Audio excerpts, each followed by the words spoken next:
స్త్రీ విషయంలో, స్త్రీ పురుషుని విషయంలో పడిపోయే ప్రమాదం 90% పొంచి ఉంది.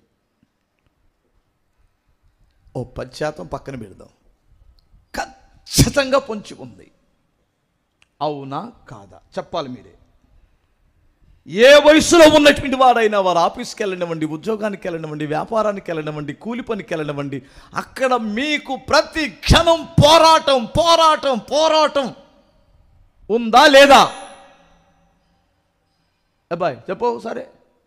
అబ్బాయి ఎంత అమాయకుడుగా, నువ్వేనాయ బాబు ఎదురవ్వట్లేదు. ఏది వాళ్ళెవరు నిన్ను శోధిస్తున్నారని కాదు, నువ్వే శోధించాలని. అర్థమవుతున్న తమ్ముళ్ళు? ప్రతి క్షణం ప్రతి క్షణం ప్రతి క్షణం ప్రతి క్షణం చాలా ప్రమాదంలో మనం ఉన్నాం, చాలా డేంజర్లో ఉన్నాం.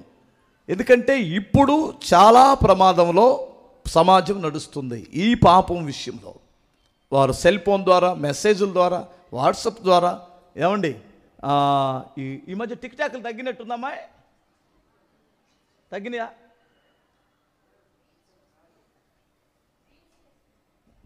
పేరు మార్చారా? చేస్తానే ఉన్నారా?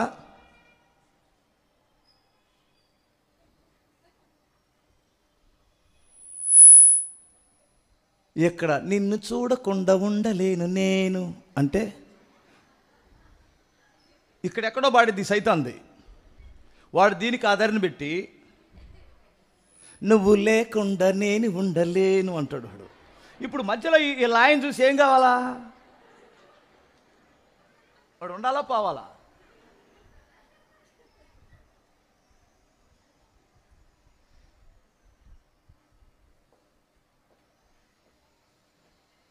సంసారాలు పద్ధతులైనవి. సంసారం చేసేవాళ్ళు పద్ధతులు ఎలా ఉంటాయా? ఒకసారి ఆలోచించండి. సంస్కారం ఉందా? ప్రతివర్తన లక్షణాలు అయివేనా? ఆడెవడో పక్కన నీ ముందు నీ వాడి పక్కనే లేదు, నువ్వు ఇక్కడి నుంచి అని ఇలా అన్నావు, వాడు నీ పక్క నుండి ఇలా అన్నాడు, ఈ రెండు కలిపి పెట్టావు.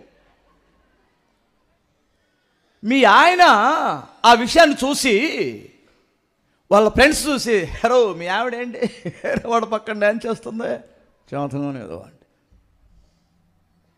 సరే ఇంటికి వచ్చి అడిగి ఏంటి అన్నావు అనుకో, నేను ఆడి పక్కన వెళ్ళి ఎగిరానా ఏంటి? అనుమానపోడు. నేను ఇక్కడ ఏదో చేసుకున్నాను, వాడేదో కలిపేసుకున్నాడు. నీకు చెప్పేవాడు ఎవడు లేడు, నువ్వు వినవు కూడా. ఓ పని చేయి, 60 సంవత్సరాలు వచ్చిన తర్వాత, పళ్ళు కొన్ని పుచ్చిపోయి రాలిపోయిన తర్వాత, ముఖమంతా ఒక రకంగా ముసళ్ళు అయిపోయిన తర్వాత, అర్థమవుతుందా? ఓపిక అయిపోయిన తర్వాత అప్పుడు చేయి టిక్ టాక్.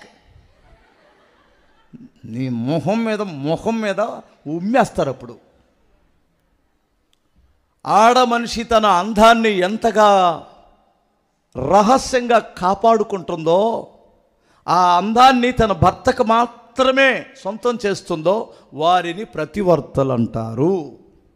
నా దృష్టిలో మీరు ఏమన్నా అనుకోండి అమ్మా, కోపం వచ్చిన వాళ్ళు ఒకేసారి ఇక్కడే కోపాన్ని కక్కేయండి, హల్లెలూయా చెప్పండి.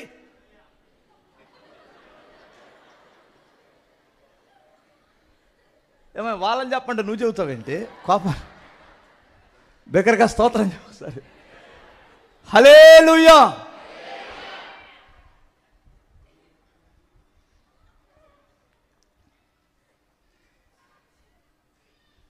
మీరు చేస్తున్నారు టిక్ టాక్లు.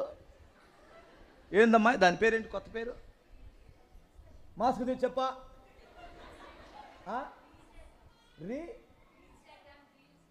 ఏందా దాని పేరు కూడా రాదు.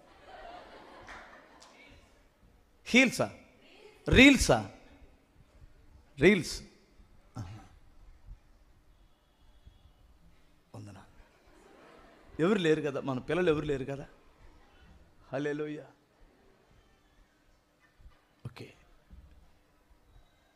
సంసోన్ అనే ఒక ఆయన ఉన్నాడు కదా, మీకు తెలుసు కదా.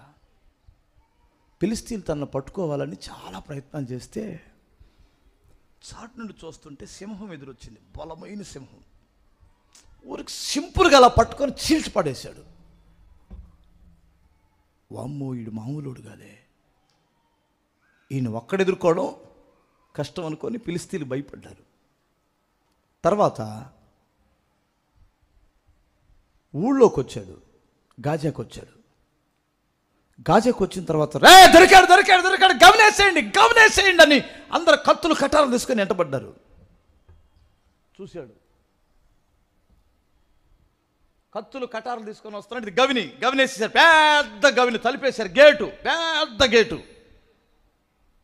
స్తోత్రం నాయన, సహాయం చేయి అన్నాడు. గవిని అమాంతంగా ఎత్తుకొని వాళ్ళ ఊర్లోకి తీసుకెళ్ళిపోయాడు. వామ్మో, ఈడు మామూలోడు.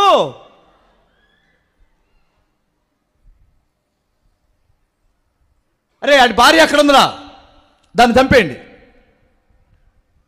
ఆడి భార్యని వాళ్ళ మామనిద్దరిని చంపేయండి, అప్పుడు వస్తాడు చూద్దాం అన్నాడు. వాళ్ళిద్దరిని తీసుకెళ్ళి మంటలే చంపేశారు. ఎరా, నా భార్యని మామని మీరు మంటలేసి తగలబెట్టేస్తారా? పొలాలకు వెళ్ళి 300 నక్కలు పట్టుకున్నాడు, 150 జతలు పెట్టాడు. కుక్కను పట్టుకోమంటే ఒక్కొక్కనే, కుక్కని మన ఇంట్లో తిరిగే కుక్కనే దొరకట్లా. 300 నక్కలు పట్టుకొని, అడవిలో దొరికే నక్కలను పట్టుకొని ముడేసి వాళ్ళ పొలాలను తగలబెట్టించాడు. వామ్మో, ఈడు మామూలుడు కాదు. ఏయ్ ఇశ్రాయేలులారా, మిమ్మల్ని చంపేస్తాం, వాడిని మాకు మీరే చేతులతో కాళ్ళు చేతులు కట్టి మాకు అప్పచెప్పండి, లేదంటే మిమ్మల్ని చంపేస్తామని వచ్చారు. వీళ్ళెళ్ళి బాబు, ఒరే నువ్వు చేసే పనులకు మమ్మల్ని చంపేస్తున్నారా, నీ దండం పెడతాం, మరి వాళ్ళకి దొరికిపోరా అంటే, సరే పని చేయండి, కొత్త తాళ్ళు, పెద్ద పెద్ద మోకులు తీసుకొచ్చి కట్టేసేయండి, వాళ్ళకి అప్పచెప్పండి అన్నాడు. కాళ్ళు చేతులు శుభ్రంగా కట్టి ఈడ్చుకొని వెళ్ళి, ఇదిగో బాబు మీకు అప్పచెబుతున్నాం, మా జోలికి రామాకండి, మీకు దండం పెడతాం, ఈ బలవంతుడిని అప్పచెప్పామన్నారు. ఇక దొరికాడు నా బిడ్డ అనుకున్నాడు. అనుకొని ఒకడెవడో కదిలిచ్చాడు, ప్రభువా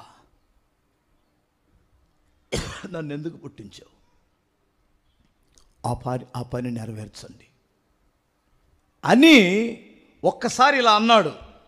కాలిపోయిన బూడితో కట్టినటువంటివి తెగిపోతే చూడండి,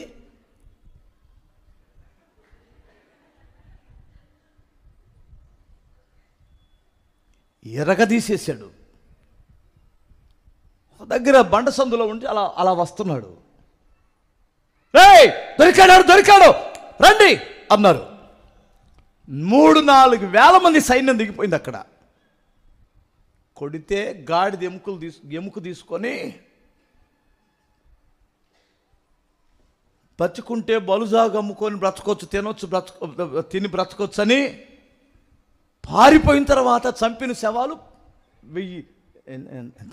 1000 శవాలు ఉన్నాయి అక్కడ. ఈయన్ని జయించడం మన వల్ల కాదురా. ఇంత బలాఢ్యుడు కదా ఈడు బలహీనత ఏంటి ఒకసారి చూడండి అన్నాడు రాజుగారు. ఒక వేషను అలా పంపిస్తే అలా వెళ్తూ ఆయన ముందు, సంసోను ముందు వీడిదంతా బాగానే పోగొట్టి పక్కకే, ఇది రైట్ బలహీనత. ఓకే ఢిల్లీలో ఇట్రా, మేమందరం చేతగాని వాళ్ళమే, నువ్వు ఒక్కదానివే వాడికి మించిన బలాఢ్యురాలివి. వాడు సింహాన్నైనా చేల్చగలడు, సైన్యాన్ని నాశనం చేయగలడు, ప్రాకారాలైనా కూల్చగలడు. వాడికి మించిన బలము నీ దగ్గరే ఉంది. నా దగ్గర నేనేం చేస్తాను సార్ అనింది. పిచ్చిదానా, నువ్వు వెళ్ళి నీ ఒగలమారి మాటలతో వాళ్ళని లాలం చేయి, వెళ్ళు.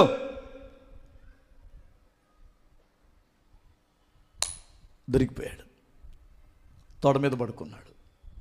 రహస్యం చెప్పాడు, ఎంటికలు కట్ చేసింది, ఫిలిస్తీన్లు పడుతున్నారు అనింది. ఎప్పటి వల్ల ఏయ్ అన్నాడు, బలం రాలా. ఏ కళ్ళైతే స్త్రీని చూసి ఆశించినయో ఆ కన్నులు కాలుతున్న కర్రుతో లోపల పెట్టేసి కళ్ళు కారబడిశారు, తీసుకెళ్ళి తిరగలు విసిరారు. అప్పుడు ఏడవడం మొదలుపెట్టాడు. అప్పుడు ఏడుస్తున్నాడు, దేవా ఎంత బలమిస్తే ఈ విషయంలో నేను బలహీనుడిని అయిపోయాను. ఎంత గౌరవం ఉంది నాకు, ప్రజల్లో నేనంటే ఎంత నమ్మకం ఉంది, నా భార్యకి ఎంత నమ్మకం ఉంది, నా తల్లిదండ్రులకి ఎంత నమ్మకం ఉంది, సంఘములో నేనంటే ఎంత నమ్మకం ఉంది, సమాజంలో నేనంటే ఎంత పేరుంది. నేను ఈ బలహీనతలో ఎందుకు పడిపోయాను? ఏడవడం మొదలుపెట్టాడు. చేతులు గాలిన తర్వాత ఆకులు పట్టుకున్నట్లేదు.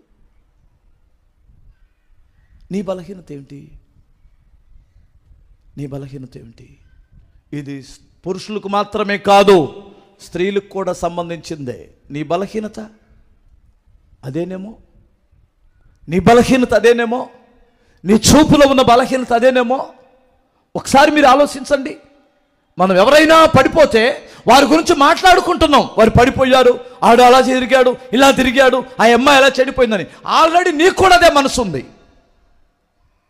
ఆల్రెడీ ఇతరులను విమర్శిస్తూ, ఇతరుల గురించి మాట్లాడుకుంటూ నీవు కూడా అదే లైన్లో ఉన్నావు. ఇది ఎంత దారుణమైన పరిస్థితి. నిన్ను నువ్వు నాశనం చేసుకోవడానికి ఎంత చక్కగా గోయిలు తవ్వుకుంటున్నావు. ఈ విషయంలో మీరైనా నేనైనా ఇక్కడ కూడి ఉన్న వారు ఎవరైనా సరే దయచేసి జాగ్రత్తగా ఉండండి. ఇప్పటి వరకు పవిత్రతను కాపాడుకున్నావు, ఇక ముందు పడిపోకుండా జాగ్రత్తగా ఉండండి. బిగ్గరగా స్తోత్రం చెప్పండి. హల్లెలూయా.